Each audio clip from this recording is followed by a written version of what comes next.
तो यार नोएडा से ना प्राइवेसी को लेकर एक बहुत सीरियस केस सामने आया है। हुआ ये कि कुछ लोग पब्लिक पार्कों में जो कपल्स होते हैं उन्हें छिपकर रिकॉर्ड कर रहे थे और फिर उन्हीं वीडियोस के दम पर ब्लैकमेलिंग चल रही थी, पैसे मांगे जा रहे थे। तो सवाल ये है कि हुआ क्या था, है ना? और ये पूरा स्कैम चल कैसे रहा था? देखो, इनका टारगेट बहुत सिंपल था। वो कपल्स जो पार्कों में घूमने फिरने आते हैं।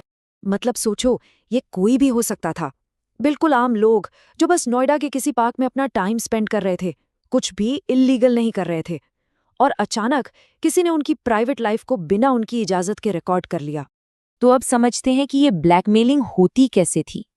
इनका तरीका ना बहुत ही सिंपल था, लेकिन उतना ही खतरनाक। देखो, प्रोसेस ऐसा था। पहले तो ये पार्क में कपल्स को ढूंढते थे, फिर चुपके से अपने फोन से उनकी फोटो और वीडियो बना लेते थे। इसके बाद वही मीडिया विक्टिम को भेजते थे और फिर शुरू होती थी धमकी कि या तो पैसे दो, नहीं तो ये सब ऑनलाइन डाल देंगे या फिर तुम्हारी फैमिली को भेज देंगे। और आखिर में चुप रहने के बदले पैसे ले लेते थे। और सबसे डराने वाली बात जानते हो क्या है? इस पूरे काम के लिए कोई हाईटेक हैकिंग या कोई जासूसी वाला सॉफ्टवेयर नहीं यूज हुआ। नहीं, बस एक नॉर्मल सा स्मार्टफोन, उसका कैमरा और व्हाट्सएप जैसे मैसेजिंग ऐप्स, बस इतना ही। ओके, तो जब ये मामला खुला, पुलिस ने क्या किया, देखते हैं कि ये लोग पकड़े कैसे गए। तो सवाल ये है कि पुलिस ने इन्हें पकड़ा कैसे? सारा का सारा खेल था डिजिटल सबूतों का। जब पुलिस ने इनके फोन चेक किए तो उन्हें सब कुछ मिल गया। वही फोन जिनसे ये सब किया गया था, विक्टिम्स की फोटोज और वीडियोस, वो ब्लैकमेल वाली चैट्स, धमकी भरे कॉल रिकॉर्ड्स, मतलब पैसे मांगने तक की पूरी बातचीत, सब कुछ फोन में ही था। और बस इन्हीं सबूतों के आधार पर पुलिस ने 3 आरोपियों को अरेस्ट कर लिया। और इन पे जो चार्ज लगे हैं ना, वो काफी सीरियस हैं।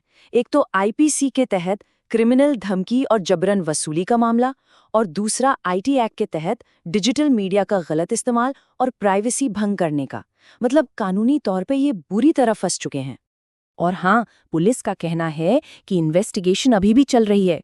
वो ये पता लगाने की कोशिश कर रहे हैं कि क्या और भी लोग इसके शिकार हुए हैं। ठीक है, तो अब सबसे इम्पोर्टेंट बात पर आते हैं। अगर ऐसा कुछ किसी के साथ हो तो करना क्या चाहिए?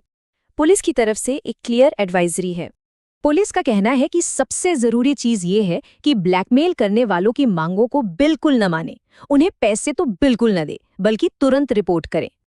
और रिपोर्ट करने के लिए आप साइबर क्राइम हेल्पलाइन नंबर 1930 पर कॉल कर सकते हैं या फिर cybercrime.gov.in पोर्टल पर ऑनलाइन कंप्लेन कर सकते हैं। और ये याद रखना जरूरी है कि सारी शिकायतें पूरी तरह से कॉन्फिडेंशियल रखी जाती हैं।